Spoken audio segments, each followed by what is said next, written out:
la integral de línea entre dos puntos A y B de ese producto escalar del vector E con el vector del desplazamiento diferencial de L, que define cada punto de la trayectoria que seguimos entre los dos puntos A y B, con esta integral con signo cambiado.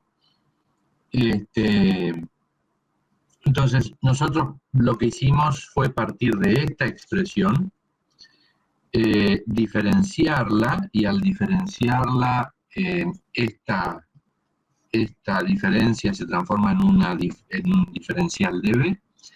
Este signo lo pasamos al otro miembro, multiplicando ambos términos por -1, entonces la integral negativa se hace positiva y del otro lado queda el signo negativo.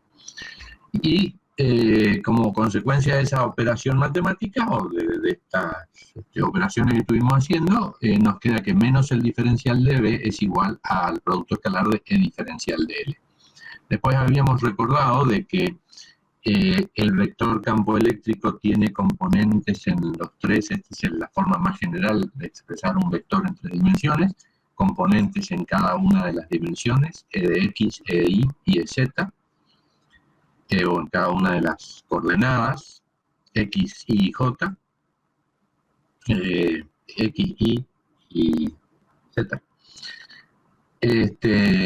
Y el diferencial de L también es un vector con definido en 3 coordenadas, con esas componentes, ¿no? Diferencial de X, diferencial de Y y diferencial de Z.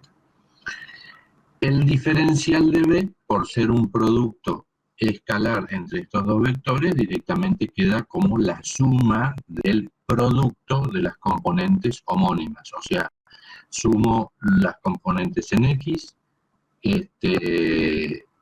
sumo las componentes en Y, multiplico las componentes en X, multiplico las componentes en Y y multiplico las componentes en Z, de cada uno de los vectores que se multiplican. Sumo esos 3 productos y me queda la magnitud escalar menos diferencial de B. Si del producto de este producto, yo simplemente considero la componente a lo largo de un solo eje cartesiano del eje X, lo que tendríamos sería esta expresión que acabo de remarcar acá, ¿no? Menos diferencial de B es igual a EX por diferencial de X. Y si hago pasaje de términos, el diferencial de X lo paso dividiendo acá, diferencial de X, me queda esta expresión que tenemos acá. E de X, o sea, la componente del campo eléctrico en la dirección del eje X, es igual a menos el diferencial de B respecto de X. O sea, es una derivada parcial, por supuesto, porque el vector tiene 3 componentes, y una derivada en una cierta dirección me está dando una derivada direccional que me indica cómo varía la función potencial eléctrico B en esa dirección, en la dirección del eje X. Pero sabemos de que X es la componente sobre el eje X del vector campo eléctrico, y me dice de que esa componente es la variación de B en la dirección de X, pero con signo cambiado. Eso me estaría indicando de que cuando conformo o meto esto dentro de un vector, E de X, el vector E, ¿no es cierto?, voy a tener de que la derivada direccional del potencial, que va a terminar siendo un vector, y ahora vamos a ver por qué, va a tener un cierto sentido, y las líneas de campo van a tener sentido contrario, eso por este signo menos.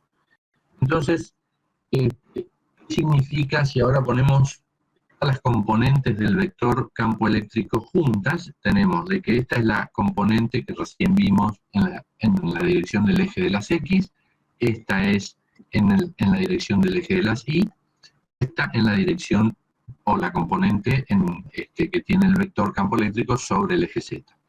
Puestas en forma vectorial, tenemos esta expresión que está acá abajo. Entonces, esto que tenemos entre paréntesis es un vector que tiene cierta dirección, magnitud, módulo, dirección y sentido, ¿no es cierto? Entonces, me va a estar indicando que ese vector que se denomina gradiente del potencial, porque la derivada, estas derivadas que vimos acá parciales, que son variación del vector o de la magnitud vectorial de la función escalar b de x en una cierta dirección, me está dando lo que se denomina gradiente de la función potencial eléctrico. El gradiente, si ustedes agarran y empiezan a mirar álgebra vectorial, van a ver de que es la dirección de máxima variación de esa función.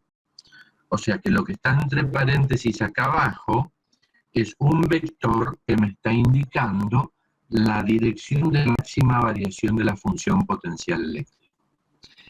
Y dado que tenemos un signo menos acá, toda esta expresión me está indicando que el vector campo eléctrico tiene la misma dirección que el gradiente del potencial, pero sentido contrario. O sea, son vectores opuestos en su sentido. Quiere decir, a ver, el gradiente del potencial es la dirección de máxima variación del potencial o de una función cualquiera, como está expresado acá abajo, y significa que es la dirección sobre la cual la función varía de manera más rápida. Yo puedo tener una función, si vamos a y que di el ejemplo de la clase, la última vez que tuvimos la clase, de un mapa topográfico, ¿no? Estoy arriba de un cerro, y ese cerro tiene un mapa topográfico que describe superficies de nivel, pero yo para llegar de la punta del cerro a la base del cerro puedo seguir diferentes caminos. Hay un camino que me va a llevar mucho más rápido hacia la base. ¿Por qué? Porque es el que tiene la pendiente más pronunciada, menos obstáculos, lo que sea. Pero el gradiente de esa función que me describe las curvas de nivel, en este caso estamos hablando de la función potencial eléctrico, el gradiente entonces es la dirección sobre la cual la función gradiente en potencial eléctrico varía más rápidamente. El vector campo eléctrico va a tener sentido contrario a esa dirección. Y esta es la relación importante que nosotros tenemos que tener en mente, y que es esta que tenemos acá. El vector campo eléctrico en módulo, dirección y sentido está determinado como menos el gradiente de la función escalar potencial eléctrico. Esta función potencial eléctrico es una función que tiene coordenadas en X, en Y y en Z, pero es una función o es una magnitud escalar. O sea, yo en un punto del espacio tengo un valor, 10 voltios. Ahora, si quiero ir a otro punto que tiene 15 voltios, quizás pueda seguir varios caminos, pero va a haber un camino que me lleva de manera rápida y directa a ese valor. Ese camino es el gradiente de la función potencial eléctrico. Ahora, siguiendo ese camino, pero de sentido contrario, vamos a tener el vector campo eléctrico, o definido el sentido y la dirección y sentido del vector campo eléctrico. Entonces, si tomamos una carga puntual, por ejemplo, una carga Q, sabemos de que el vector campo eléctrico es radial, ¿no es cierto? O sea, por ser una carga Q positiva, el vector campo eléctrico de una carga puntual son vectores radiales, por ser la carga fuente de líneas de campo. Las líneas equipotenciales van a ser líneas equipotenciales circulares, ¿no es cierto? Entonces, si yo quiero ir de un potencial, y sabemos de que en el caso de que el potencial para una carga fuente, como es esta más Q, el potencial crece a medida que nos acercamos. Esta sería la dirección del gradiente de V. En el caso que yo tenga una carga Q acá, puntual, ¿no es cierto? Esta carga es Q positiva. Por ser una carga positiva, esta carga va a ser fuente de líneas de campo. ¿Hasta ahí me siguen? Sí. Por lo tanto, las líneas son radiales. ¿Estamos hasta ahí?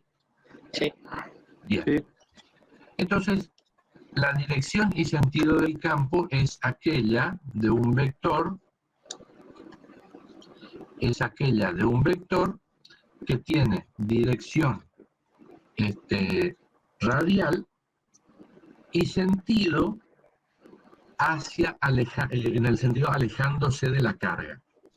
Porque la carga es fuente de línea de campo. ¿Quedó claro? Sí.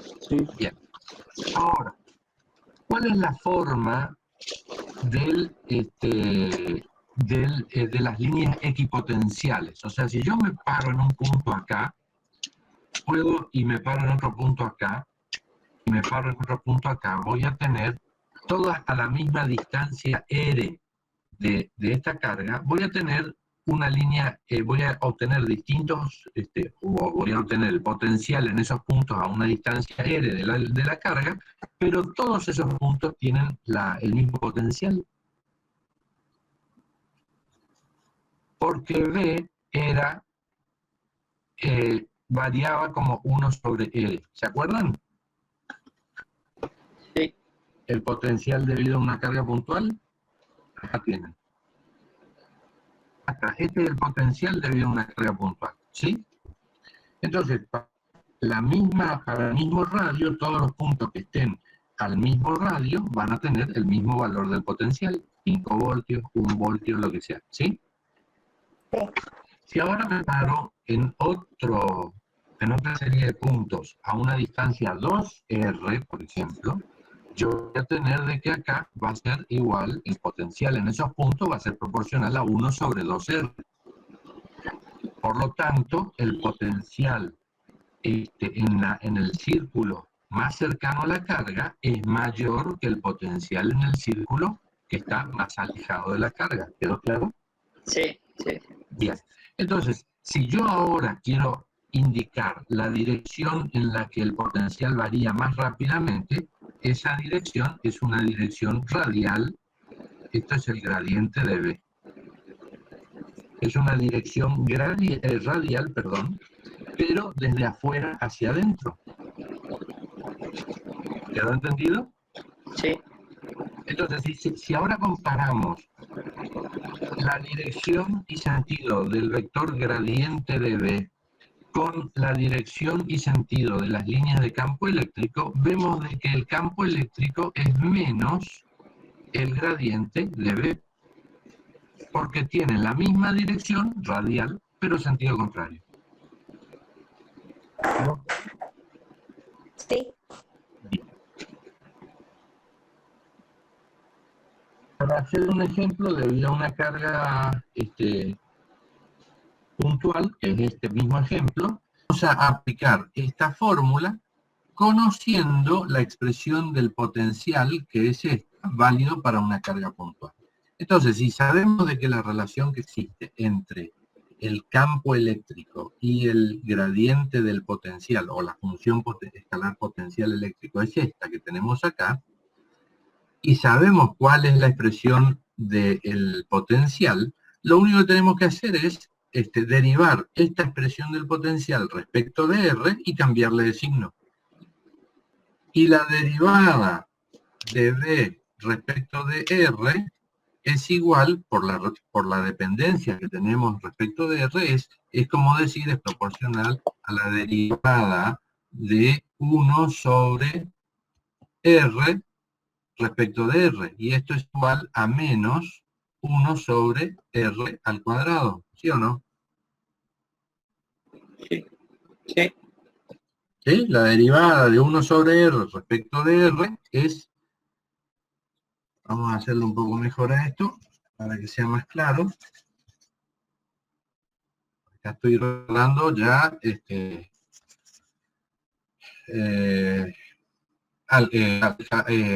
¿cómo es? Cálculo diferencial integral. Derivada de 1 sobre R respecto de R es igual a menos 1 sobre R al cuadrado. ¿Sí? ¿Hasta ahí vamos? Sí. Bien, entonces este signo que tenemos acá se cancela con este signo que tenemos acá y nos queda que esta es la expresión del campo eléctrico debido a una carga puntual Q. Y que este campo ya lo habíamos calculado, por lo tanto se corrobora que esta relación entre E y el diferencial y el gradiente de R con signo cambiado es correcta. O sea, yo a partir del conocimiento de la función potencial eléctrico puedo derivar el campo eléctrico asociado a la carga que me está generando ese campo eléctrico y por lo tanto ese potencial. ¿Quedó claro? Seguimos. Esto seguramente lo van a ver en problemas, así que no tiene sentido trabajarlo mucho. Es simplemente hacer el mismo cálculo que habíamos hecho anteriormente, pero para llegar a la expresión vectorial del campo eléctrico, considerando ahora las tres direcciones, porque en realidad este potencial que tenemos acá, este potencial es una función v de x, y z, es una función escalar, pero que depende de las tres coordenadas. Por lo tanto, yo, estrictamente hablando, voy a tener tres componentes. Cuando piensen en el espacio tridimensional, voy a tener tres componentes. O sea, R expresado en función de las coordenadas cartesianas X, Y y Z tiene esa forma, esta expresión, esa relación. La puedo, este R lo puedo reemplazar acá. Y el resto es cálculo matemático, ¿no? Hacer la derivada direccional respecto de X, después hacer la derivada direccional respecto de Y y la derivada direccional respecto de Z. Esas van a ser las tres componentes del vector campo eléctrico que me van a conformar el vector tridimensional campo eléctrico, a partir de la expresión del potencial eléctrico. ¿Estamos? Sí, profe. Bueno, seguimos. Acá es encontrar el potencial para este caso, para el caso de un anillo.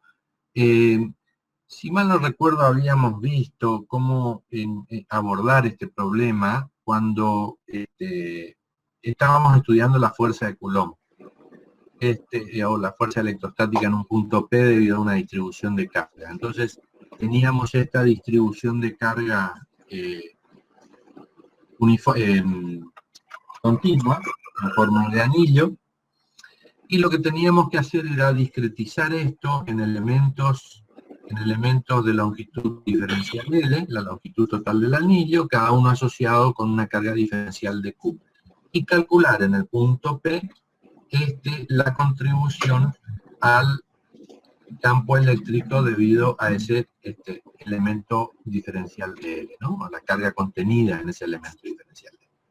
Cuando tenemos evaluados todos los elementos en los cuales es posible discretizar este anillo, lo que hacíamos era una sumatoria que en el límite con diferencial de L tendiendo a 0 se transforma en la integral, Y acá obteníamos un abanico de vectores, ¿no es cierto?, cuyas componentes sobre este plano se cancelaban mutuamente, porque íbamos a tener un vector con dos componentes, una en este sentido y otra en este sentido.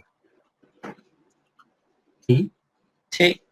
Entonces, las componentes estas sobre el eje, vamos a poner de que este es el eje Y, se cancelaban mutuamente, por lo tanto teníamos una suma de componentes a lo largo del eje X, y el campo, en este punto equidistante o sobre el eje del anillo a una distancia X, tenía un campo dirigido simplemente en la dirección X. Bien. Con esa expresión del campo, nosotros podríamos ver ahora cuánto vale el potencial, o podemos hacer lo mismo, ¿no?, para hallar el potencial. Discretizar, ahí tenemos, el potencial va a tener esa expresión, donde el diferencial de Q es la cantidad de carga en cada uno de los elementos infinitesimales diferencial de L. Todo lo que es constante sale fuera de la integral. R, que sería esta distancia que tenemos acá, la expresamos en función de la coordenada X, para poder hacer una integración mucho más simple, y de la distancia A, que es el radio del anillo. Y de última, vamos a tener el potencial expresado, el potencial en el punto P, expresado en términos de la distancia al plano del anillo, de esta manera. Con esa expresión del potencial podemos calcular el de signo y deberíamos obtener esta expresión que tenemos acá, que ya la habíamos obtenido antes o deducido antes, para el campo eléctrico. Entonces tenemos que esta es la expresión válida del potencial debido a un anillo cargado, que tiene un radio R, y el punto de cálculo está a una distancia P sobre el eje X, desde el plano del anillo. Entonces hallamos el gradiente de esta función y cambiamos de signo y obtenemos esta expresión como caso general del campo eléctrico, ¿no? Y después podemos hacer distintas, tomando esta expresión podemos hacer distintos cálculos. Tomar el campo para un punto acá, para un punto acá, sobre el plano del anillo, que ese punto esté más cerca o más alejado del anillo, y ver en los casos límites cuánto vale el campo. Pregunta acá. ¿Qué les parecería si yo tomo un X que tiende a infinito? ¿Cuánto debería ser, o cuál debería ser la expresión del campo eléctrico que obtendríamos? 0. ¿Para X tendiendo a infinito? Sí. Bueno, no tomemos infinito. Una distancia para un X mucho mayor que A. A se vuelve despreciable y el x al cuadrado se simplifica con la raíz. Y entonces, ¿qué es lo que pasa? A ver, de manera sencilla, decime. Queda como una carga puntual.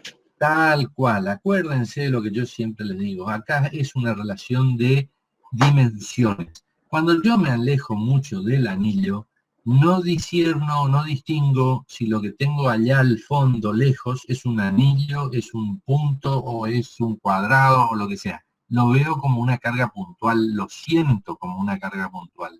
¿Quedó claro? Por lo tanto, la expresión que deberíamos obtener acá vendría a ser la expresión correspondiente al de una carga puntual, que es esta que tenemos acá. Bueno, vamos, capacidad. Bueno, capacidad y capacitores y capacitancias. O sea, capacidad es el concepto, ¿no?, que me define o que me permite a mí construir un dispositivo en electrónica que se llama el capacitor. Básicamente este dispositivo es un dispositivo que tiene una configuración que permite almacenar carga en forma de campo eléctrico, o sea, como habíamos visto dos placas, una cargada positiva y otra negativamente, así como habíamos visto dos placas anteriormente como ejemplos de una distribución de carga, dos placas, una positiva y otra negativa, esas placas estaban cargadas y almacenaban cierta capacidad de carga. Bueno, ese dispositivo, así rudimentariamente descrito, se denomina capacitor. Entonces, para hacer una definición un poco más general, vamos a asumir un par de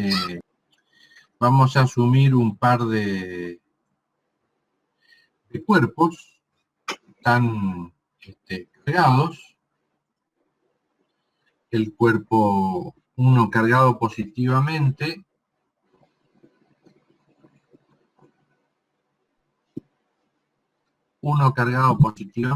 y el otro cargado negativamente. Tienen la misma cantidad de carga. Esto ya lo habíamos visto, conforma lo que sería un dipolo, y tiene una cierta distribución de líneas de campo, un campo eléctrico asociado con una distribución de líneas de campo tal como se ve ahí en la figura, ¿no? Entonces, pero yo sé de que entre estas dos cargas va a existir una diferencia de potencial V sub A B. ¿Y por qué va a existir esa diferencia de potencial? Porque vamos a imaginar cómo se conformó a este sistema y energía potencial debido a una distribución de carga ya lo habíamos visto, ¿no? Entonces vamos a recordar un poquitito. Vamos a suponer que tenemos el espacio vacío y primero ponemos una carga puntual. Primero ponemos una carga puntual o una carga del objeto cargado positivamente acá, ¿no es cierto? Entonces esto me va a crear un campo eléctrico. Por ser fuente me va a crear un campo eléctrico en dirección radial en todas direcciones.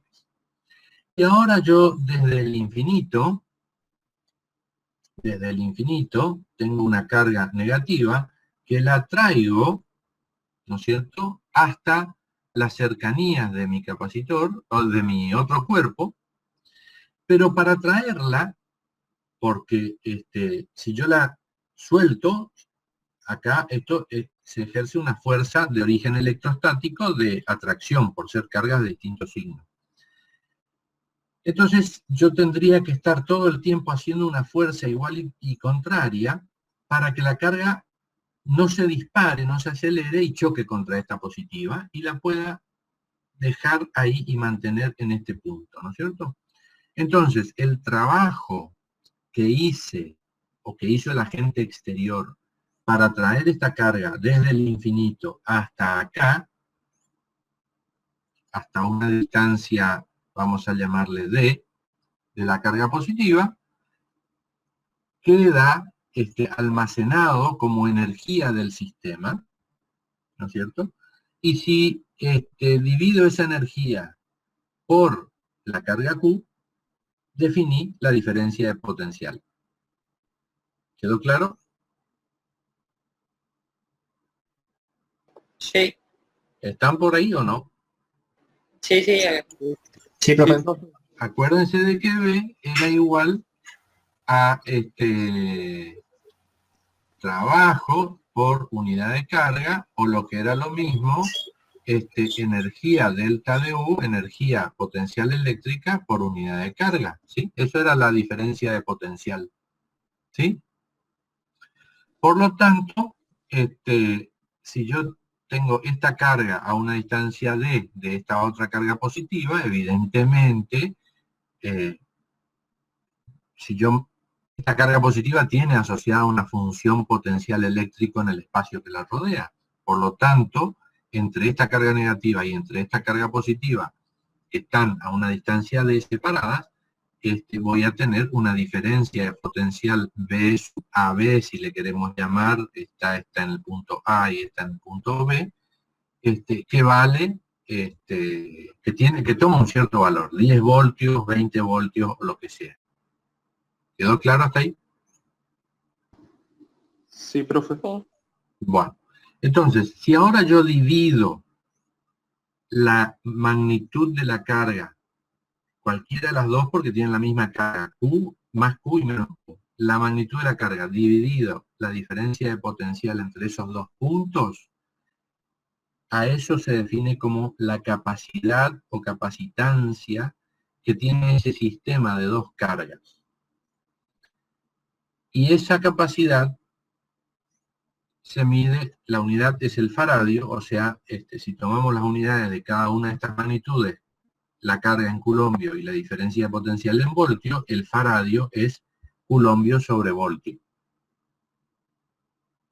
¿Quedó claro? Sí. Sí, seguimos. Bueno, hagan preguntas. ¿Puede repetir, profe, cómo dijo? ¿Qué es lo que divide?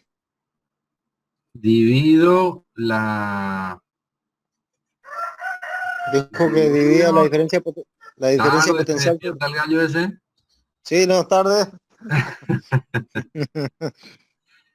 Lo que divido es para saber la capacidad de este sistema de dos cargas. La capacidad es, en cierta manera, la cantidad de carga por unidad de voltios que yo puedo tener para esa configuración dada.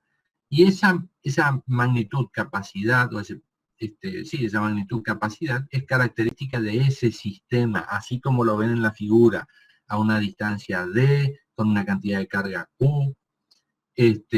Entonces, esa capacidad viene definida, la capacidad de ese sistema de dos cargas viene definida por la cantidad de carga almacenada dividido la diferencia de potencial existente entre las dos cargas, entre los puntos donde están las dos cargas. ¿Quedó claro? Si yo pongo acá entre este punto y este punto, pongo un multímetro, perdón, vamos a hacer un poco mejor esto porque... Si yo pongo entre estas dos cargas, mido, pongo un multímetro acá, y mido, voy a medir una determinada diferencia de potencial en voltios, 5 voltios, 10 voltios, lo que sea. Ese es el voltaje V sub AB que pongo acá abajo. Y la magnitud de esta carga, 5 culombios, por ejemplo, la pongo acá. Si divido entonces 5 culombios dividido 5 voltios, me da una capacidad de 1 faradio. ¿Quedó claro? Profe, ¿toma la carga de la que está generando el campo eléctrico? Yo tomo la carga que está distribuida en cada uno de estos cuerpos. O sea, en este cuerpo hay una carga menos Q, la magnitud es menos Q, o sea, la magnitud, perdón, es 5 culombios, pero es una carga negativa, pero acá también tengo 5 culombios, pero de carga positiva. Entonces, la carga almacenada en este dispositivo es de 5 culombios, no es de 0, porque más Q menos Q se cancelan, no. Ni tampoco es de 10, 5 más 5. Es 5 culombios. ¿Quedó claro? Sí, sí, sí. Bien. Entonces, y ya vamos a ver de que por qué es 5 culombios y no 10 o 0. Ahora lo vamos a tocar al tema ese. Pero, entonces, esa es la magnitud de la carga que tengo que tener en el numerador. Y en el denominador tengo que tener la diferencia de potencial que existe entre los dos cuerpos cargados. Si fuesen placas, serían las dos placas cargadas. Si fuesen, no sé, cilindros, serían los dos cilindros cargados. Ahora vamos a ver ejemplos, pero esa es la diferencia de potencial que tomo. Entonces, divido la cantidad de carga que tiene el sistema, o sea, la cantidad de carga Q, dividido la diferencia de potencial entre los cuerpos que almacenan esa carga, y eso me da una magnitud que se denomina capacitancia o capacidad, y que define a ese sistema de dos cargas o de dos cuerpos cargados y separados una distancia de. El capacitor, primero, la carga neta que tenemos en el capacitor es 0. Eso sí queda claro. ¿Por qué? Porque yo tengo más Q menos Q es 0. ¿sí? Pero por otro lado, anteriormente había dicho de que acá, en este cociente, lo que yo tomo es la carga que tengo en cualquiera de los dos cuerpos, la magnitud de la carga que tengo en cualquiera de los dos cuerpos. ¿Por qué? Porque si yo para llevar esta carga Q a este cuerpo cargado positivamente, tuve que haber sacado carga de algún lado. Entonces, si esto es una pila y la conecto, donde este es el terminal positivo y este es el negativo, esta carga Q positiva que tengo depositada acá, la tuve que haber extraído de algún lado, y ese agente que hizo el trabajo de extraer la carga y llevarla acá es la batería, pero la sacó de esta otra placa. ¿Quedó claro? Recording has stopped. Sí, claro. Bueno, ahí están viendo la pantalla. Sí. Bien. Entonces, así, a pesar de que la carga neta del sistema es 0, la carga que tomamos en el cálculo de la capacidad no es 0, sino que es una carga distinta de 0. Y esa carga distinta de 0 es la carga Q. La carga Q está depositada, esta carga Q depositada sobre cualquiera de los dos Recording cuerpos. is on. El punto 3 dice: los electrones son transferidos de un conductor a otro para cargar el capacitor. Eso es lo que les dije de que pasa porque por algún motivo, por alguna técnica o método, nosotros pasamos carga de un cuerpo al otro, por lo tanto uno queda cargado positivamente y el otro queda con un déficit de carga positiva, lo cual lo transforma en menos Q. El cuarto punto es eso precisamente. Entonces, la imagen final es un conductor almacena Q y el otro menos Q. Pero se dice de que el capacitor tiene una carga Q. Eso hay que tenerlo claro. O sea, que el capacitor tiene una carga Q y esa es la carga que interviene en el cálculo de la capacidad. S es igual a Q sobre B. Y la carga, si yo por algún motivo desconecto esta batería, o sea, la elimino de esa batería, los dos cuerpos quedan cargados, uno con su carga más Q y el otro con su carga menos Q. O sea, el sistema retiene esa carga. Por eso se lo llama un capacitor, o sea, tiene la capacidad de retener carga. Y esa carga es Q. ¿Quedó claro? Sí. Sí, ok. Sí. Entonces hasta abajo tienen la capacidad, entonces mide o nos indica la aptitud que tiene este sistema, que es un capacitor, para almacenar energía. Y ahora vamos a ver por qué almacena energía, porque, a ver, hasta ahora estuvimos hablando solamente de carga, pero en realidad, ¿qué es lo que existe entre estos dos elementos, entre estos dos cuerpos cargados? Existe un campo eléctrico, ¿no es cierto?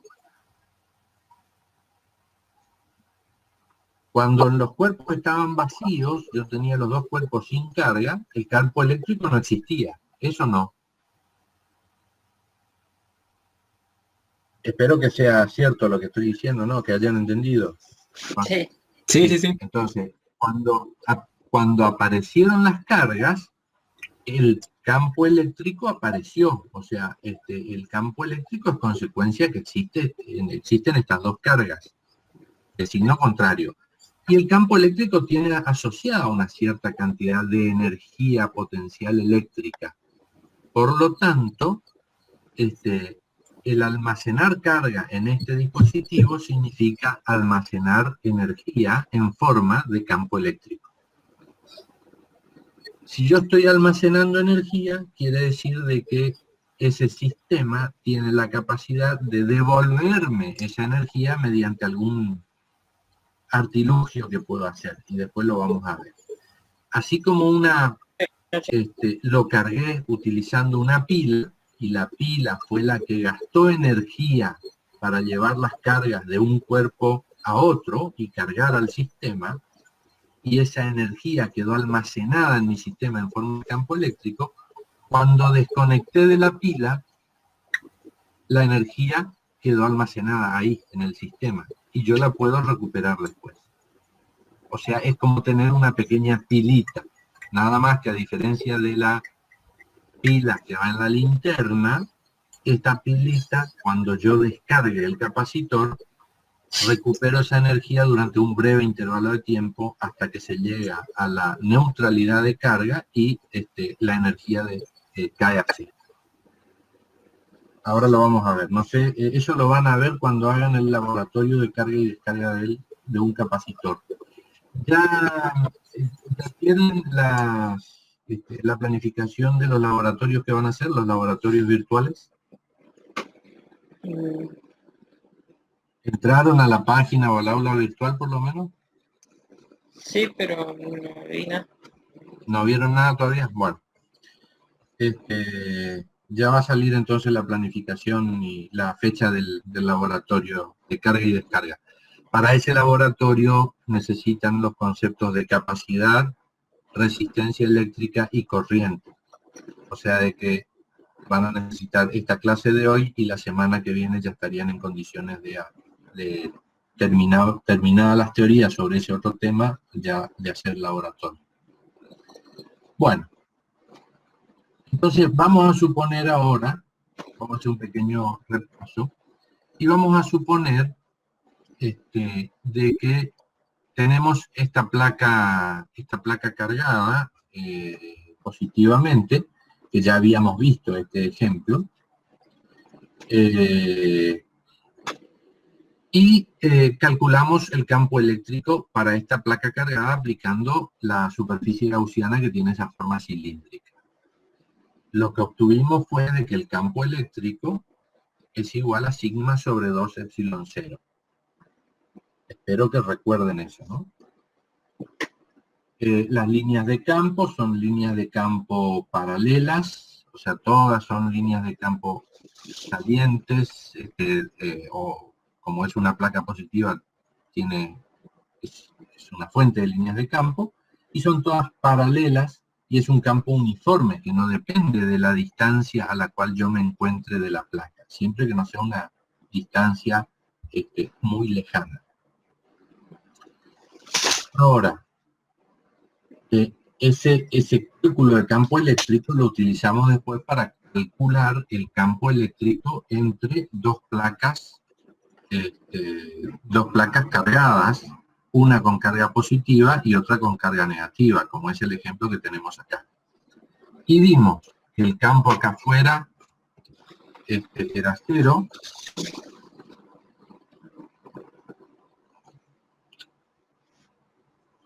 Vimos que el campo acá afuera es 0 y de este lado también es 0, y que simplemente tenemos campo en el volumen, entre las placas de este sistema, ¿no? Y que ese campo vale sigma sobre epsilon 0. Espero también se acuerden de eso. De cómo llegamos a eso. Entonces, este sistema que tenemos acá, esto lo podemos llamar por la definición de capacidad que vimos anteriormente, ¿no? De que el capacitor son dos conductores que están cargados, uno con carga positiva, el otro negativo, etcétera, etcétera.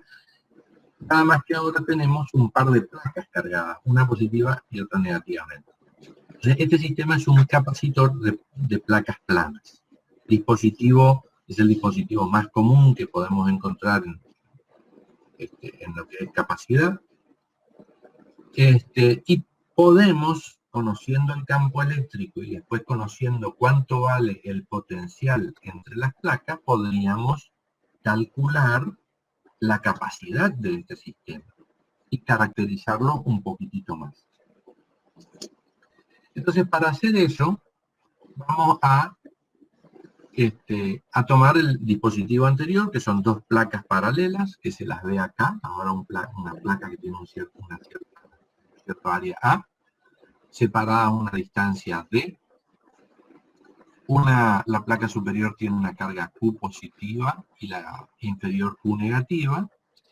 Y lo que tenemos, el medio que tenemos entre las dos placas es aire o vacío. Entonces, por eso se denomina capacitores con vacío. El aire se comporta muy similar al vacío, ¿no? Siempre y cuando sea aire seco, etc. Entonces, sabemos de que el campo eléctrico entre las placas del capacitor tiene esta expresión. Sabemos por la definición de sigma que es Q sobre A, ¿no es cierto? Si reemplazamos eso acá, obtenemos esta expresión del campo eléctrico en función de la carga distribuida en cada una de las placas. Y a su vez sabemos de que B es igual a menos la integral entre A y B de E escalar diferencial de L. ¿Se acuerdan de eso? Sí. Bien. Bien. Si el campo es constante, porque el campo es constante, la carga no varía, el área no varía, epsilon 0 es la permitividad del vacío y es una magnitud constante, es un parámetro característico del medio que tenemos entre las placas, en este caso vacío. Entonces lo podríamos sacar fuera de la integral, y la integral entre A y B de diferencial de L no es nada más que D, la distancia entre las dos placas. Por lo tanto, el potencial que existe entre las dos placas es E por D. Y si reemplazamos E por lo que tenemos arriba, terminamos con esta expresión de la diferencia del potencial. Es Q por D sobre epsilon 0 por A. ¿Quedó claro? ¿Hasta ahí me siguen? Sí. Sí, profe. Ahora, yo sé cuál es la definición de capacidad. Capacidad es el cociente entre la carga que tenemos distribuida en el sistema y la diferencia de potencial. Por lo tanto, lo único que tengo que hacer es poner Q, reemplazar acá la expresión del potencial que está ahí arriba, simplificar las cosas que no correspondan, o sea, el Q seguramente del numerador se va a ir con el Q en la expresión de la diferencia de potencial o del potencial. Y entonces la capacidad para este sistema de dos placas de área A separadas a una distancial D termina siendo igual a epsilon 0 por A sobre D. Fíjense de que la capacidad de este sistema depende pura y exclusivamente de condiciones geométricas, o sea, de la configuración de mi sistema. En ningún momento acá, en esta expresión, figura, por ejemplo, el campo eléctrico o el potencial o de qué está hecha la placa, nada. Es A sobre D y epsilon 0. Epsilon 0 es un parámetro característico del medio, que es vacío. Está tabulado ese epsilon 0, existe para cada medio, para el plástico tendrá un epsilon. En el caso del vacío es epsilon 0, pero después para otros materiales se denomina epsilon, permitividad del material.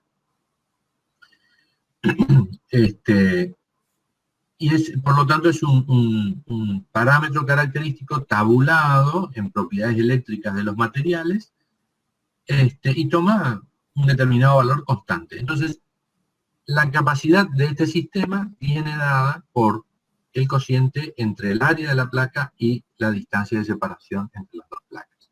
Significa que si yo aumento el área, aumenta la capacidad. Si yo aumento la separación de las placas, disminuye la capacidad, a pesar de que la carga puede ser exactamente la misma, porque yo lo cargué al sistema y lo dejé cargado. En ningún momento dije, le puse más o menos carga. ¿Está entendido ese concepto? Sí. Yo a las dos placas las cargué con una carga más Q y menos Q. las separé de la fuente de carga, por lo tanto ese sistema quedó aislado, conformado por dos placas de área A una distancia D, y que tiene una carga Q. Ahora, la capacidad de ese sistema va a depender de la distancia entre las placas, por lo tanto, si yo aumento la distancia, disminuye la capacidad por la relación 1 sobre D. Si yo acerco si yo aumento la distancia, la capacidad aumenta.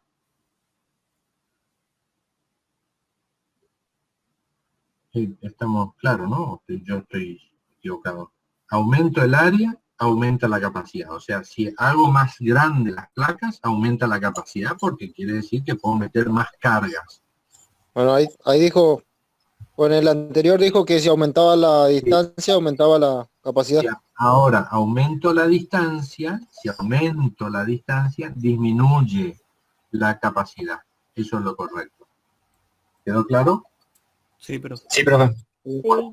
Entonces, es importante que cuando yo digo la capacidad de mi sistema es 5 microfaradios o faradios, primero, el faradio es una unidad muy grande, por lo tanto, las unidades que se usan en los dispositivos comerciales va de microfaradio, o sea, 10 a la menos 6, picofaradio, 10 a la menos 9, a la menos 12, nanofaradio a la menos 9, pero llegar a un capacitor que tenga un faradio es una cosa muy grande y no hay, es muy difícil de conseguir si es que se consigue.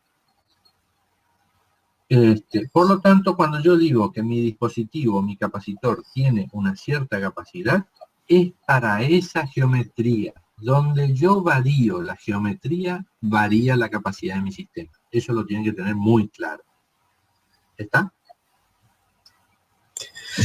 Profesor, Sí. Sí. ¿esto es solamente para placas paralelas o...? No, ya vamos a ver de que se cumple para cualquier configuración. Ah, O está. sea, ya vamos a ver, el concepto principal acá es la capacidad de un sistema depende de su configuración geométrica. Ese es el concepto fundamental. ¿Está? Sí. Ese Sí. concepto de que depende solo de su configuración geométrica aplica a cualquier geometría, sean 2 cilindros, 2 esferas, 2 placas, lo que sea. Tienen que respetar el tamaño de los cuerpos y la distancia entre los cuerpos. Entonces, esa capacidad aplica para esa configuración. Si acerco o varío el tamaño de los cuerpos, varía la capacidad.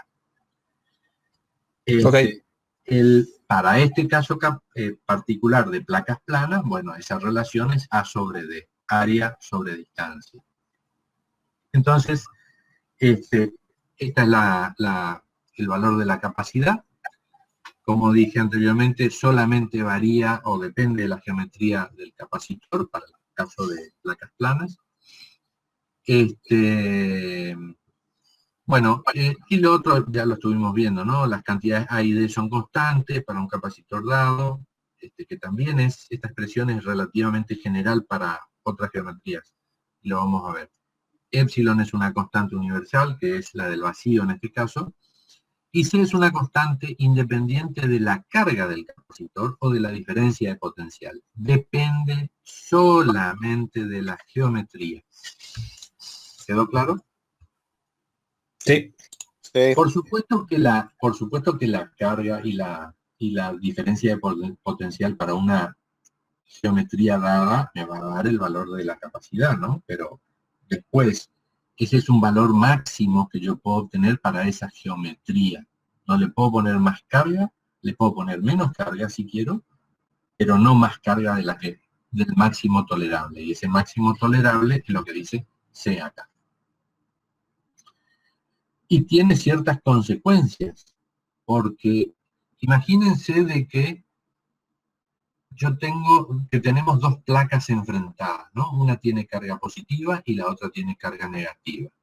Entre esas dos placas, yo tengo una cierta diferencia de potencial. Ese V sub AB que figura ahí. Ese V sub AB es si yo tengo mis dos placas acá y están conectadas a una pila. Vamos a suponer este terminal positivo, este terminal negativo, esto tiene B, y este tiene B sub A, B. Bueno, evidentemente cuando yo cerré el circuito, la pila, que es la fuente de energía, la que me permite hacer el trabajo de mover placas de un lado al otro y cargar al sistema, es evidentemente que cuando la tensión a la que llegó el capacitor, o la diferencia de potencial a la que llegó el capacitor, iguala a la tensión de la pila, el capacitor ya no admite más carga. ¿Quedó claro? Sí. Sí. Bueno. Ahora, yo lo que puedo hacer es lo siguiente.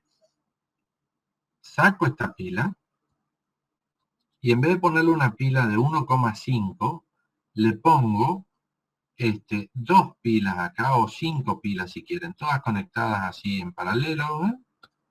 Y el potencial va a ser mayor que el potencial del capacitor. Pero ese potencial es tan grande que el capacitor no tiene la posibilidad de admitir toda esa carga en sus placas y se produce lo que se llama ruptura del medio que tenemos acá y se produce un chispazo y un cortocircuito. Salta carga de un lado al otro. ¿Quedó claro? Sí. Sí. Profe, Sí, sí. ¿cuál es la ruptura que dice entre las placas la que se rompe o? Se rompe, claro, se produce la ruptura del medio. En el caso en que yo tenga las placas estas con vacío acá en el medio, simplemente lo que voy a ver es un chispazo de una placa a la otra. ¿Sí? Sí. Porque ese medio tiene una capacidad de aislar o sea, yo ahí tengo un circuito eléctrico que está interrumpido. Está interrumpido por un cierto medio. Ese medio en este caso es el vacío, pero puede ser un plástico, puede ser papel, puede ser otra cosa. Ese medio y esta permitividad tiene lo que se caracteriza constante dieléctrica. Que lo vamos a ver más adelante. Me anticipo un poco para que empiecen a relacionar ciertos conceptos y lo vean físicamente cómo se produce el fenómeno. Este medio tiene una cierta capacidad de contener, de que una carga no salte de la placa positiva a la placa negativa. ¿Quedó claro? Sí. Cuando yo rompo o excedo la capacidad de ese medio por retener ese salto, se produce una chispa y ahí se produce lo que se denomina ruptura del dieléctrico. O sea, el capacitor empieza a conducir corriente y deja de funcionar como un capacitor y termina produciendo un cortocircuito y se deteriora el componente. Profe, Sí. ¿y cómo sabe hasta cuánto voltaje cuánto es el tope de voltaje que tiene que absorber el capacitor? O Eso sea, ¿a qué? está dado por esta expresión. Eso está dado por esta expresión y la configuración esta. O sea, si yo sé la capacidad Sí, sí. ¿está o no? Sí, sí, está. Listo. O sea, la capacidad y la configuración me dice hasta cuánto puedo ponerle yo. ¿Quedó? Sí. Otra Bien. pregunta. Sí. Que la distancia entre placas tiene que ser bastante pequeña comparada con las dimensiones de las placas. ¿Eso a qué se debe? La distancia entre placas Tiene que ser pequeña comparada con las dimensiones de las placas. porque si yo aumento la distancia, disminuye la capacidad. Entonces yo lo que quiero es tener una relación, una capacidad grande.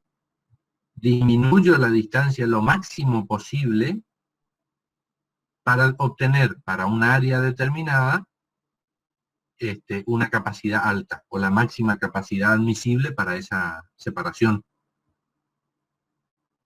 Otra vez, todo va a estar también definido por qué medio tengo entre las dos placas. Si yo tengo simplemente vacío será una cosa, y si yo tengo otro medio que es un medio aislante será otra cosa. Ya vamos a ver un poco más adelante qué pasa cuando yo en vez de vacío le pongo un dieléctrico, por ejemplo, sin alterar ni A ni D, o sea, sin alterar la configuración del capacitor. ¿Te compliqué o quedó claro? ¿Me quedó más claro? Gracias. Bueno, seguimos. Esta es la forma en que se ven los capacitores. Acá tienen, por ejemplo, el valor de la capacidad. Y esto tiene una tensión máxima que le pueden aplicar, 63 voltios. Si le aplican más de 63 voltios, seguramente va a pasar el fenómeno este que les dije. Se va a producir la ruptura y el capacitor vuela, revienta. ¿Por qué? Porque hay un pasaje muy brusco de cargas de una placa a la otra. Esa energía, esa liberación de energía en muy poco tiempo produce calor y revienta. Y es un cortocircuito. ¿Quedó claro? Profe, con Sí. esos datos se podría obtener la distancia que hay entre placas que tiene el capacitor adentro. Faltan Sí. datos, porque yo no sé qué tipo de Sí. dieléctrico tiene. Sí. A mí me tendrían No, que dar... aparte de estos tienen electrolitos y todo eso, es diferente. Por eso te faltan datos. Estos son datos que vos necesitas mínimo para el diseño de un circuito eléctrico o electrónico. Pero te Gracias. faltan datos para obtener la configuración de lo que está metido adentro del estuche, te faltan datos. Aparte, este es un capacitor que en vez de tener placas planas, tiene placas planas, pero que están arrolladas. Si yo a ese par de placas las empiezo a arrollar, puedo obtener un gran área, porque si las desenrollo es un gran área, metida en un espacio muy chiquitito, y la separación es tan pequeña que yo maximizo utilizando un gran área, una separación muy chiquitita, y obtengo una gran capacidad. Pero que tengo que poner entre medio de las placas un material que resista una tensión considerable, ¿no? Para cada aplicación hay un material determinado. ¿Quedó claro? Sí. Bien. Tamaño de un capacitor. Bueno, fíjense de que si consideramos simplemente 1 milímetro de separación, ¿cuál va a ser el área para que tenga para poder tener un capacitor de un faradio, ¿no? Que era lo que les dije. La capacidad de un faradio es una capacidad muy grande y físicamente es difícil encontrar. Entonces fíjense de que el área sale aproximadamente de 10 por 10 kilómetros. Necesitaría un área, una placa de área de 10 por 10 para obtener un capacitor de un faradio con placas separadas 1 milímetro. Entonces, con este ejemplo lo que vimos es de que la capacidad, lo corroboramos de que obtener un capacitor de un faradio como capacidad del sistema, insume tener una configuración geométrica cuyas dimensiones es grande, muy grande, o sea, no es práctico para nada. Por lo tanto, las unidades que normalmente se manejan comercialmente son unidades muy inferiores al faradio. Le dije menos 6, menos 9, menos 12. O sea que las unidades normales que van a estar acostumbrados a ver son de varios miles de microfaradios o de picofaradios, pero nunca un faradio o ni siquiera fracciones de faradio. Bueno, seguimos. Entonces, vamos a ver acá.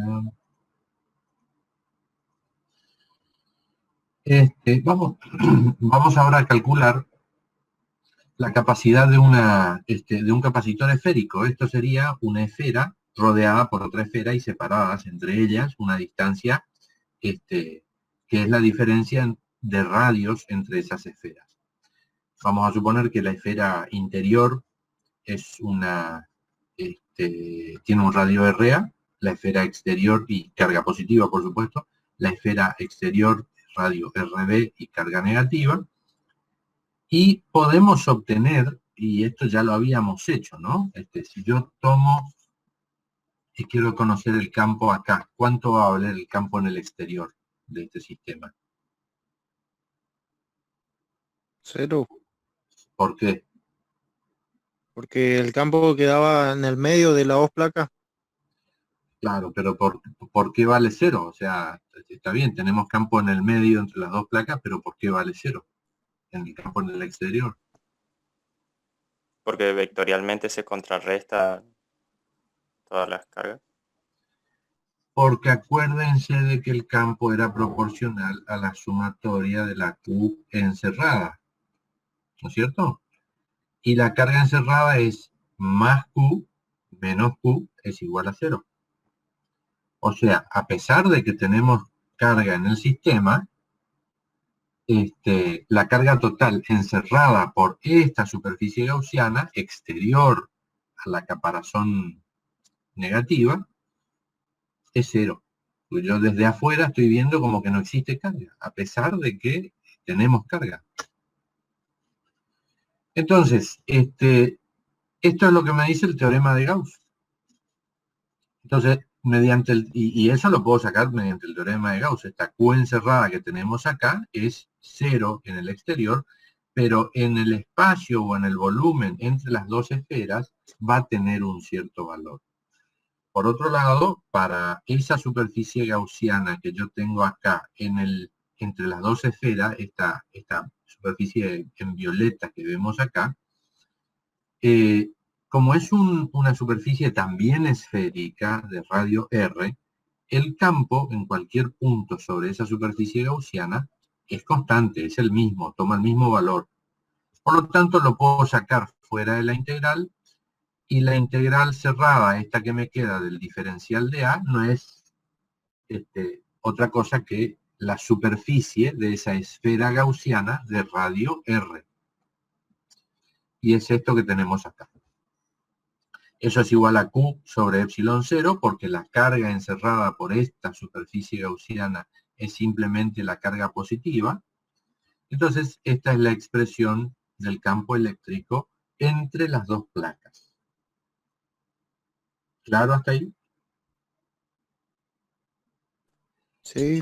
Sí, profe. Es el campo correspondiente a una carga puntual, como era de esperar, porque es una superficie esférica. Lo que yo estoy viendo es una esfera que tiene una carga Q, por lo tanto estoy viendo una carga puntual, a pesar de que tiene un cierto tamaño, pero es una carga puntual, se comporta como una carga puntual. El campo eléctrico que tiene. Entonces, para obtener V sub AB, yo tendré que hacer V sub AB es igual a menos la integral entre RA y RB de E escalar diferencial de R. ¿Sí? Reemplazo la expresión de E por esto, integro entre A y B, y me da esta expresión que tenemos acá. ¿Quedó claro? Ese es el potencial que tenemos entre las dos esferas. La diferencia de potencial entre el cascarón interior y el cascarón exterior. Va a depender simplemente de la carga y de los radios de cada una de las esferas, RA y RB. ¿Hasta ahí vamos? ¿Sí? Sí, profe. Pensé que alguien quería hacer una pregunta. Bueno, entonces ahora para sacar la capacidad de este capacitor esférico, yo lo que tengo que hacer es aplicar la fórmula que tengo, que es capacidad igual al cociente entre la carga del sistema y su diferencia de potencial. Por lo tanto, esta carga se me va a ir con esta carga y me va a quedar directamente 1 sobre la diferencia de potencial. Cuando lo analizo, me da 4 pi epsilon 0 RB, el producto, como numerador, ¿no? De RA por RB sobre RB menos RB. Pero realmente estamos viendo de que esta expresión depende de las características geométricas del sistema.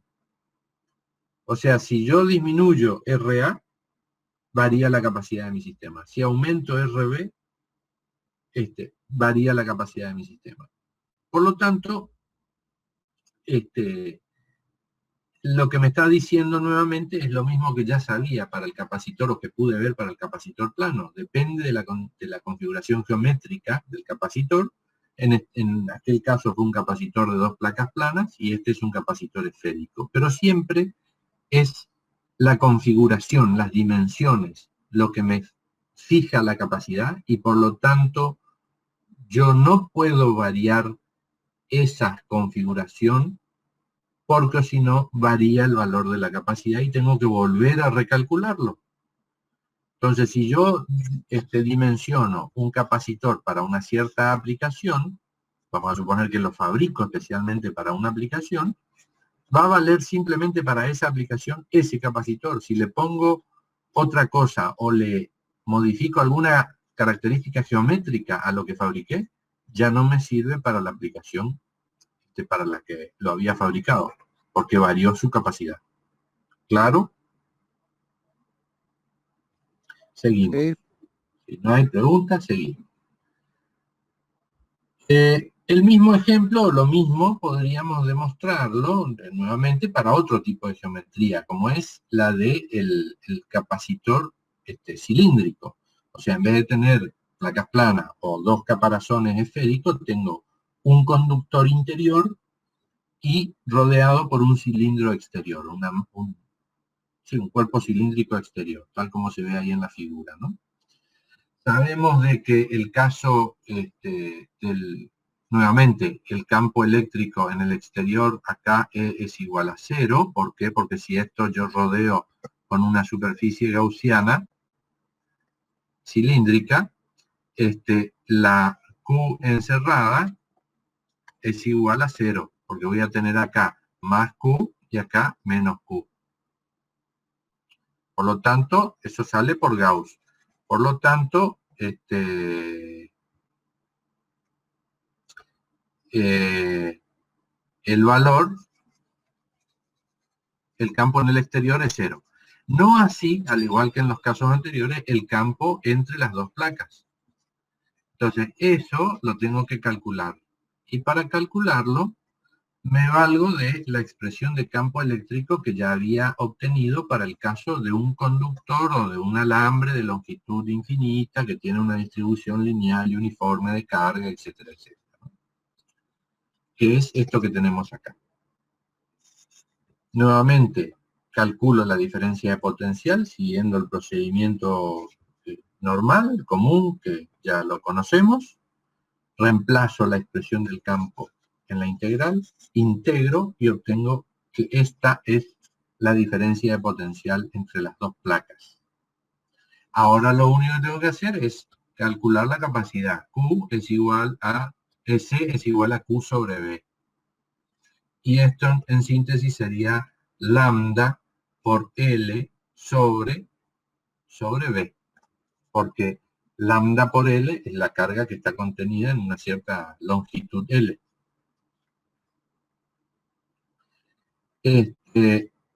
Reemplazo, o sea, hago ese cálculo, que es lo que tenemos acá, y obtengo que esta es la capacidad de este capacitor cilíndrico. Y nuevamente, fíjense, de que podría definir una capacidad por unidad de longitud, porque yo puedo tener el cable coaxil, por ejemplo, que ustedes usan o que la compañía de Cablevisión usa para traernos la señal, es un cable que tiene estas características. Es un capacitor, se comporta como un capacitor cilíndrico. Por lo tanto, como yo tengo un cable, puedo tener un cable de 2 metros, 5 metros, me conviene a mí caracterizar en capacidad por unidad de longitud, que eso es lo que tenemos acá. Entonces, hago la capacidad por unidad de longitud de la ecuación anterior de esta, paso L dividiendo a C y obtengo el valor de la capacidad por unidad de longitud. Y nuevamente corroboro de que depende de la geometría de mi sistema, de los radios RA y RB y epsilon 0, que es el medio que está entre los 2 conductores. En este caso siempre estuvimos hablando de vacío, por eso es epsilon 0. ¿Claro hasta acá? ¿Alguna pregunta? Si no, seguimos. Bien. ¿Qué pasa ahora? Como yo ya estoy trabajando con un dispositivo que lo puedo fabricar y lo puedo usar en algún circuito eléctrico o electrónico, puedo tener diferentes formas de conectar esos dispositivos o estos capacitores. Entonces, una de las formas es conectarlo en serie. Y en serie vendría a ser esta configuración, uno después de otro, o sea, una placa conectada con la placa del otro y así sucesivamente hasta cerrar el circuito. En este caso tenemos dos capacitores nada más. Por supuesto, entre el punto A y el punto B existe una diferencia de potencial V, que es la que carga a nuestro sistema. O sea, esa es la fuente de energía encargada de poder llevar la carga de una placa a la otra y cargar a estos capacitores. Entonces, esta fuente de energía, que puede ser una pila, un dínamo, es una fuente de energía cualquiera que tenga esa capacidad, ¿no?, de separar cargas, tiene un lado positivo, un terminal positivo y un terminal negativo. Vamos a suponer de que este es el terminal positivo y este es el terminal negativo. Entonces, el capacitor 1 se va a cargar con una de las placas, la placa cercana al terminal positivo, con cargas positivas. Por inducción se van a separar, en la otra placa va a tener cargas negativas y estas placas negativas van a inducir cargas positivas en la placa del otro capacitor. Y el terminal más cercano a la placa negativa del segundo capacitor va a tener la menos Q. Pero en síntesis, los dos capacitores van a tener la misma cantidad de carga. ¿Quedó claro hasta ahí?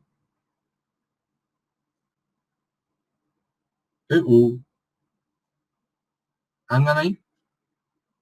Sí, profesor. Ah, bueno. Profesor, eso sería el fenómeno que pasa que cuando vos pones en serie los capacitores se resta el valor de la capacidad. No, lo que estamos queriendo ver es cómo obtengo la capacidad equivalente de este capacitor, de este sistema de dos capacitores, o de una serie de dos capacitores. Por el momento no hablo ni de suma ni de resta. Yo estoy hablando de cómo se produce el fenómeno de distribución de cargas. Y la distribución de cargas es de que en los capacitores en serie, todos ellos tienen la misma carga, que es Q, a pesar de que tengan diferentes capacidades. ¿Eso queda claro? Profesor, Sí, profe. Ahí está diciendo por inducción, y en el punto A no sería negativo por inducción, que para que se acomode en la placa las cargas positivas. En el punto A, sí. No, el punto A es el terminal. Si yo acá en el punto A, si hago así lo siguiente. Si acá yo hago lo siguiente, pongo una batería, acá una pila, y la conecto, este va a ser el terminal positivo de la pila y este va a ser el terminal negativo de mi pila. ¿Quedó claro eso? Ah, sí. Sí. ¿Sí? Entonces, esta placa superior del capacitor va a ser la placa positiva y esta placa inferior del capacitor 2 va a ser la placa negativa. Entre medio, las placas van a tener que tener polaridad inversa, porque el capacitor es un par de placas, una positiva y otra negativa.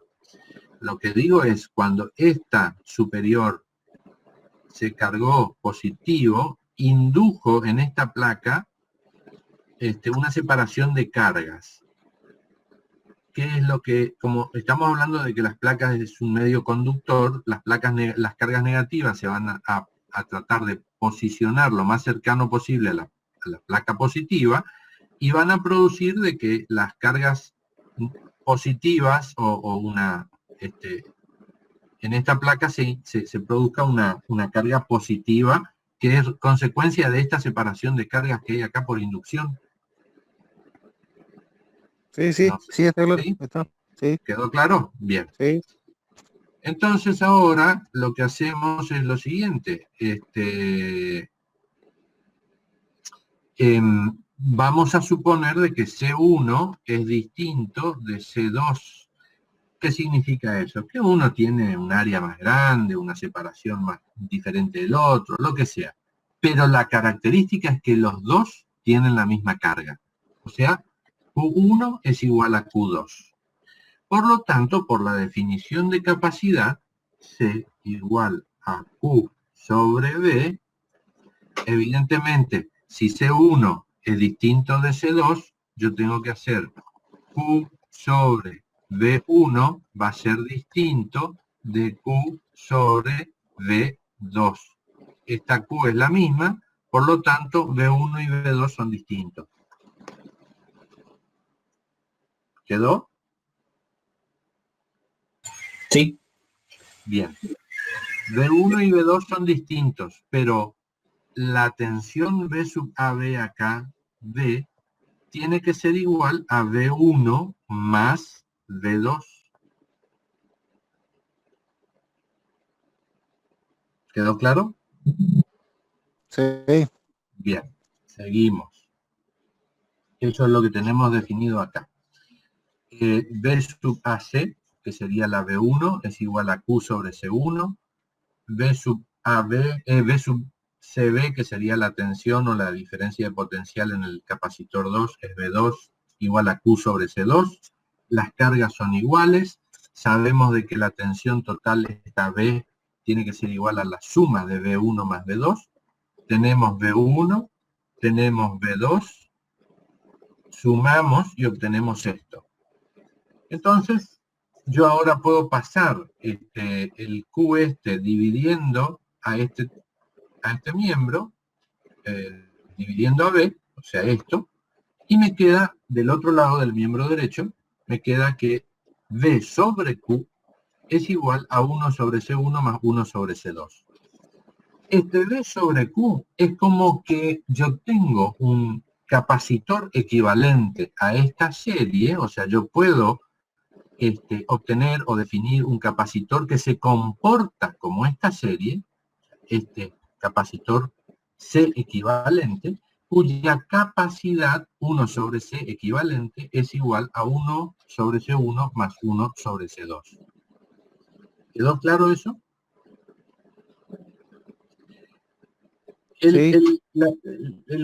Lo fundamental o el concepto acá es, yo tengo dos capacitores, 3 N capacitores, ¿no? Que pueden estar en serie, están conectados en serie.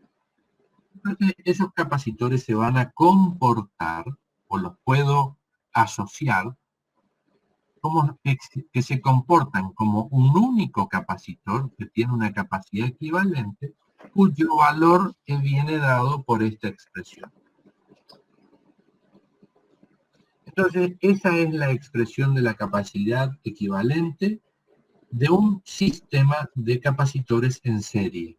Yo la puedo generalizar, tengo más de 2 capacitores en serie, como la puedo generalizar como 1 sobre C equivalente igual a la sumatoria de 1 sobre C sub I, con I de 1 a N.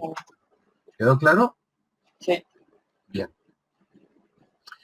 Entonces, y presten bien atención a esto, porque después cuando resuelvan circuitos eléctricos, que es el tema que viene, en este mismo tema, ¿no? En los problemas van a encontrar y se van a confundir entre lo que es la capacidad equivalente para capacitores en serie, capacidad equivalente para lo que es capacitores en paralelo.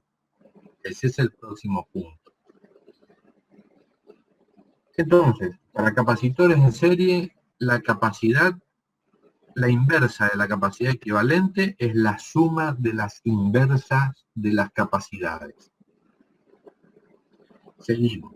Ahora vamos a ver qué pasa, cómo se asocian capacitores en paralelo. Es decir, yo tengo varios capacitores en paralelo y quiero ver cuál sería el valor del capacitor equivalente que se comporta como esta serie de, como esta configuración de capacitores en paralelo. Entonces, en este caso, a diferencia del anterior, en donde lo que se conservaba era la carga, Q1 y Q2 eran iguales, acá lo que se conserva o lo que tienen igual es la diferencia de potencial. Ambos capacitores están sometidos a la misma diferencia de potencial V.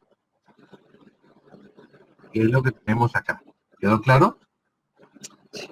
Pero esto hace que, debido a que cada uno tiene una cierta capacidad, ¿no es cierto? Esto es como decir, C1 es igual a Q sobre a Q. Vamos a borrar acá. Ahí está. A Q sobre V, ¿no? Y C2 es igual también a Q sobre V. Pero yo sé de que V1 es igual a V2 igual a V. Por lo tanto, este V y este V se van a cancelar o se deberían cancelar y yo tengo que entonces, como C1 es distinto de C2, Q1 y Q2 van a ser distintos. Por lo tanto, la cantidad de carga para este tipo de configuración sobre cada uno de los capacitores es distinta, por más que estén a la misma diferencia de potencial. ¿Y por qué? Porque cada capacitor tiene un área distinta del otro, una separación de placa distinta del otro, pero están sometidos a la misma diferencia de potencial. Por lo tanto, van a cargarse con una cierta cantidad de carga y no más de eso.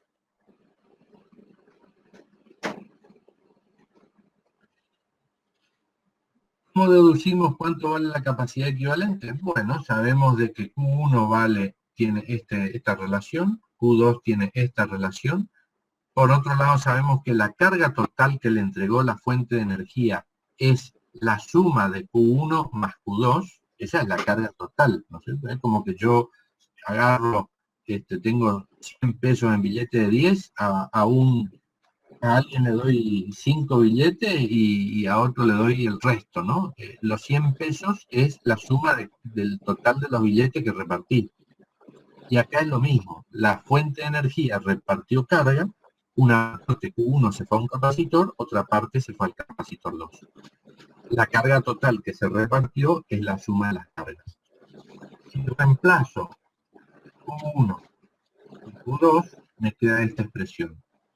Hago pasaje de términos para llegar a la definición de capacidad, porque esta vendría a ser la capacidad equivalente de mi capacitor equivalente, y me dice de que para una configuración en paralelo, capacitores que estén conectados en paralelo, la capacidad equivalente es simplemente la suma de las capacidades. ¿Quedó claro? Sí. Bien. Sí. Entonces esta es la generalización. La capacidad equivalente de una combinación en paralelo es igual a la suma de las capacidades individuales. ¿Cómo hago yo ahora para resolver un circuito complejo o más complejo? Antes tenía todos en serie, todos en paralelo, pero en realidad yo puedo tener una combinación de ambas cosas. Entonces lo que a mí me conviene siempre es empezar a simplificar o usar estos dos conceptos que estuvimos viendo de conexión en serie y paralelo y capacidad equivalente para cada uno de los casos, y empezar a simplificar mi circuito para obtener un capacitor equivalente a todo el conjunto. Entonces, por un lado, el problema me pedirá halle, no sé, la carga sobre este capacitor. Y yo puedo conocer la diferencia de potencial entre V sub AB, por ejemplo, me da de datos, ¿no? Y a su vez me da de datos las capacidades de cada uno de los elementos que tengo ahí en ese circuito. Entonces, tengo que tratar de reducir a esta situación.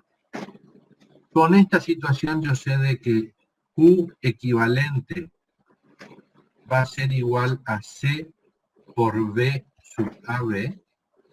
Y a partir de obtener esta Q equivalente, que es la que se va a distribuir acá, puedo empezar a calcular sobre cada uno de los capacitores cuál va a ser la Q que se va distribuyendo en función del concepto que hemos visto, ¿no? Entonces, para llegar a esta situación de la capacidad equivalente, simplifico mi circuito de la izquierda. Primero, en celeste, tengo ahí remarcados esos dos capacitores en serie, que los puedo agrupar y obtener este capacitor equivalente de esa serie. ¿Sí? Que va a ser igual 1 sobre C equivalente igual a 1 sobre 12 más 1 sobre 6. Hagan la cuenta y debería dar 4 microfaradios. ¿Quedó?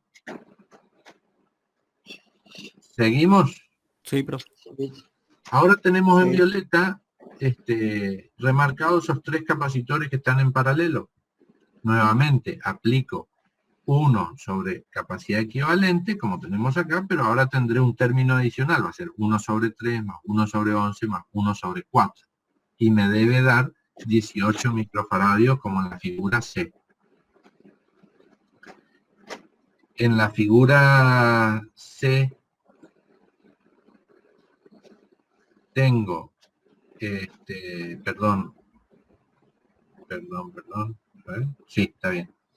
En la figura C tengo 2 capacitores en serie, por lo tanto, bueno, acá tengo 2 capacitores en serie, tendría que reducirlo para obtener el capacitor de la figura D, que es el capacitor equivalente. Y me da de esa serie, nuevamente me da me da 6 microfaradios. Con el valor de 6 microfaradios, y si tuviese la diferencia de potencial V sub AB, puedo obtener la carga equivalente, o la carga total, que me dio la fuente de energía y se cargó, y que se distribuyó en este sistema acá de la figura A. Esa carga equivalente no es que la tenemos en cada uno de estos capacitores de la figura A, sino que tenemos una parte de esa carga equivalente, estará en este capacitor de 3, otra parte en este de 11, otra en este de 12, otra en este de 6 y otra en este de 9. El objetivo del problema es hallar cuánto hay en cada uno de ellos. ¿Me van siguiendo hasta ahí? Sí. Entonces, lo que yo podría hacer es lo siguiente. Empezar a aplicar los conceptos. O sea, esta capacidad equivalente a la que se cargó ese capacitor equivalente de 6 microfaradios, se distribuye ahora entre este capacitor de 18 y este capacitor de 9. ¿Cuánto va a tener cada uno? ¿Qué carga va a tener el de 18 y qué carga va a tener el de 9? La misma. Recording has stopped. O sea, esta Q equivalente va a estar acá y va a estar acá. ¿Quedó claro? Sí. La diferencia es que B sub AB ahora va a ser igual a B18, vamos a llamarle, más B9. ¿Quedó claro? Por lo tanto, de acá yo puedo saber ahora la diferencia de potencial entre estos dos. O sea, puedo saber esta diferencia de potencial y puedo saber esta diferencia de potencial. Que va a ser distinta. Va a ser distinta. A pesar de que tienen igual carga, va a ser distinta. Ahora, la carga sobre esta serie es la carga que tiene este capacitor equivalente. ¿Sí? ¿Está claro eso? Sí. Entonces, la Q equivalente acá va a ser igual a Q3 más Q11 más Q4. ¿Quedó claro? Sí. Sí. Todos ellos están a la misma diferencia de potencial B18.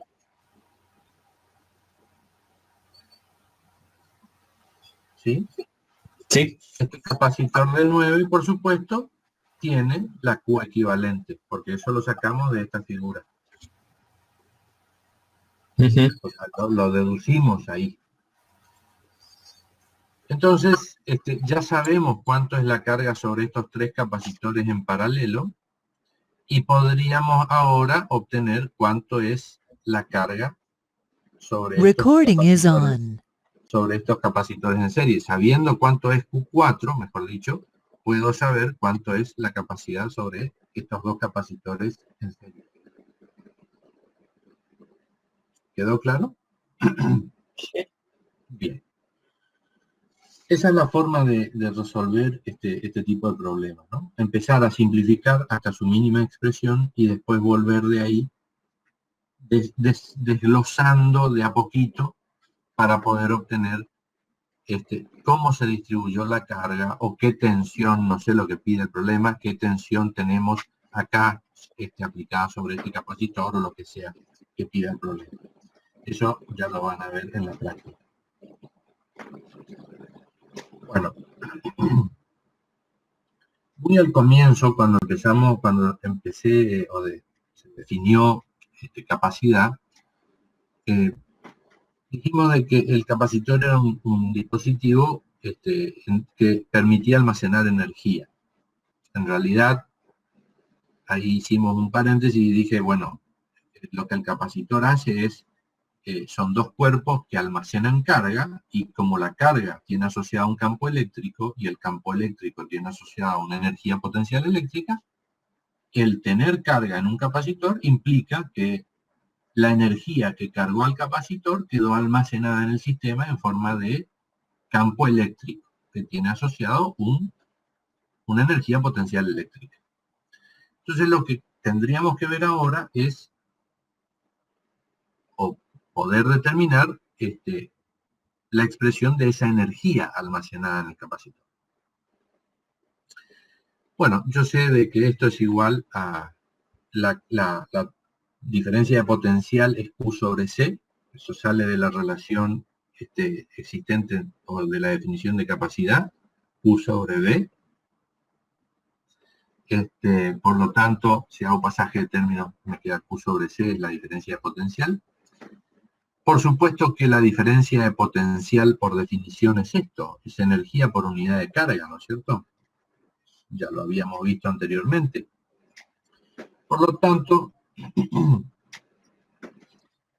el hecho de cargar el capacitor significa lo siguiente. Imaginemos el proceso, cómo se desarrolla.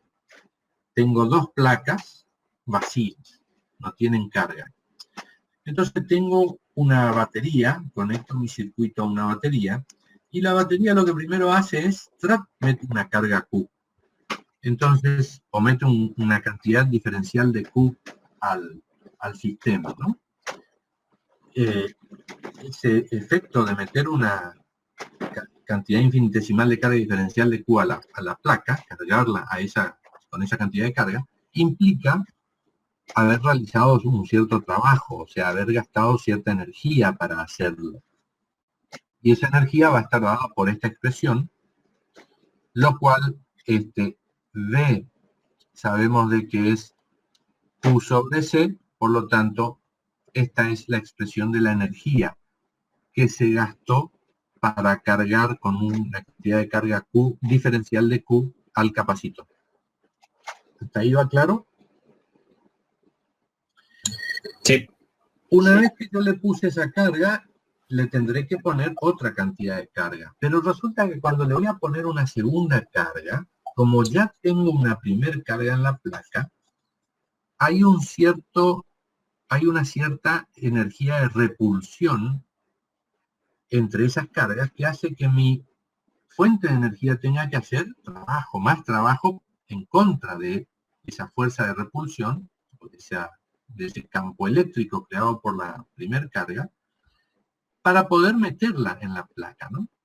Y cuanto más cargas tenga yo metidas en la placa, más fuerza va a tener que hacer la fuente hasta que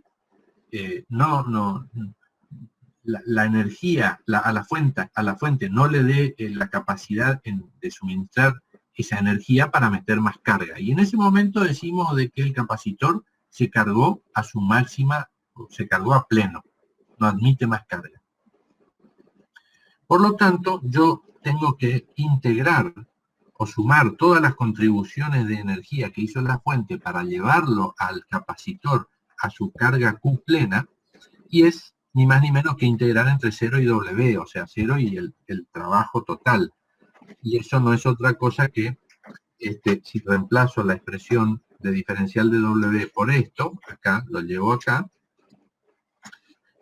me queda de que este es el trabajo total que realiza la fuente exterior, la pila, quien esté haciendo gastando energía para cargar el capacitor, y ese es el trabajo para cargar el capacitor. O sea, eso está expresado en Joule, esa energía. Por lo tanto, esa es la energía potencial almacenada en el capacitor, porque si un agente exterior realizó trabajo sobre mi sistema para cargarlo, es evidente que esa energía quedó almacenada en el sistema en forma de energía potencial almacenada en el capacitor. ¿Quedó claro? Sí. Bien.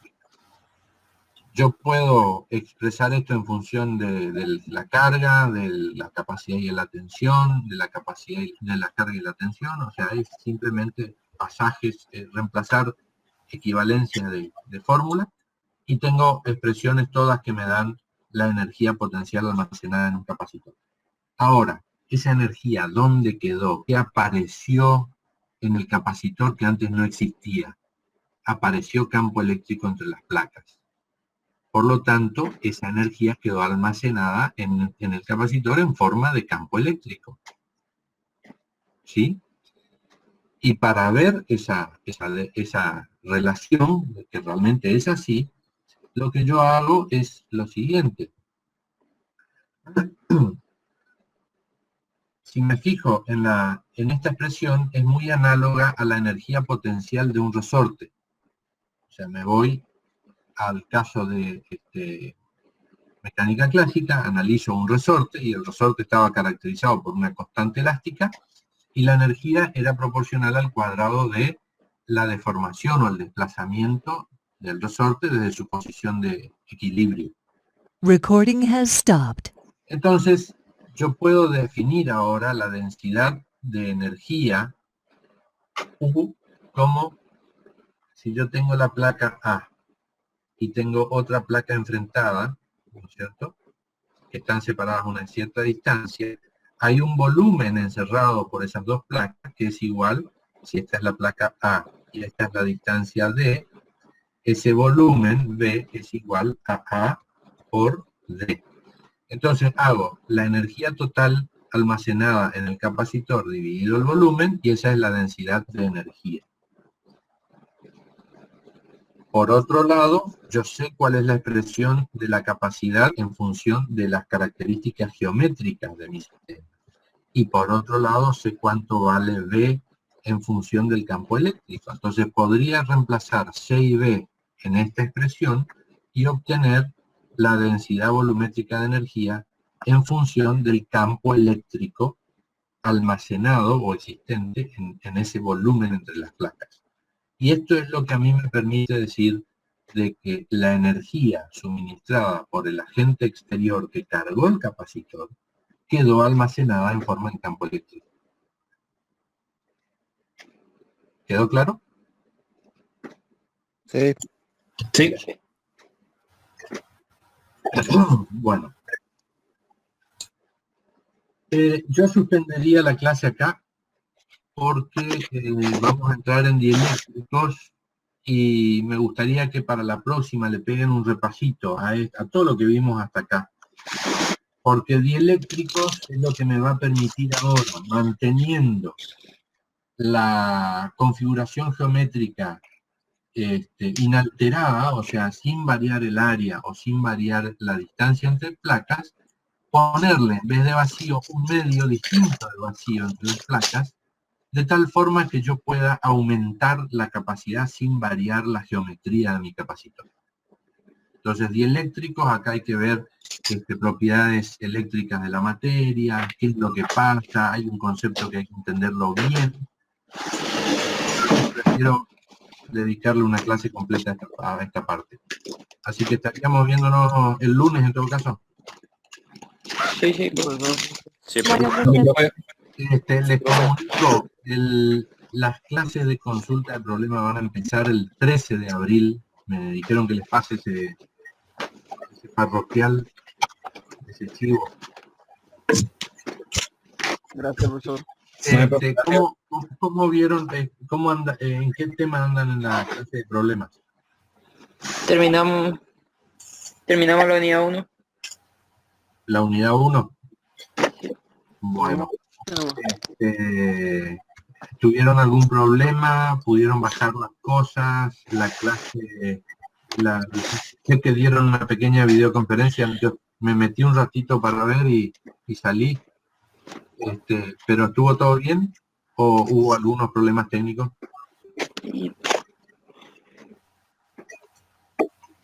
Más o menos, se veía entrecortado, pero sí se podía ver bien. Ah, bueno, no, porque yo también, yo a pesar de que tengo buena señal, etcétera, vi medio entrecortado. Sobre todo el video era entrecortado y el sonido por ahí se entrecortaba, pero no sé. El sonido, Sí, el sonido por ahí va más adelante que el video. el sonido iba más adelante que el video, sí, señor. Préstele su equipo, profe. Profesor, No, te voy podría a hacer una decir consulta de sobre que grabe en todo caso. Bueno, yo voy a ver si tuvo éxito la grabación que hice. Les paso el link o la cuelgo en el aula virtual o directamente en la página web. Vamos a ver qué peso, qué tamaño tiene el archivo que se generó. ¿Estamos? Bueno, Listo, nos vemos el lunes. chao, Buen profe. fin de Che Chao. y cuídense. Igualmente. Buen fin de, profe.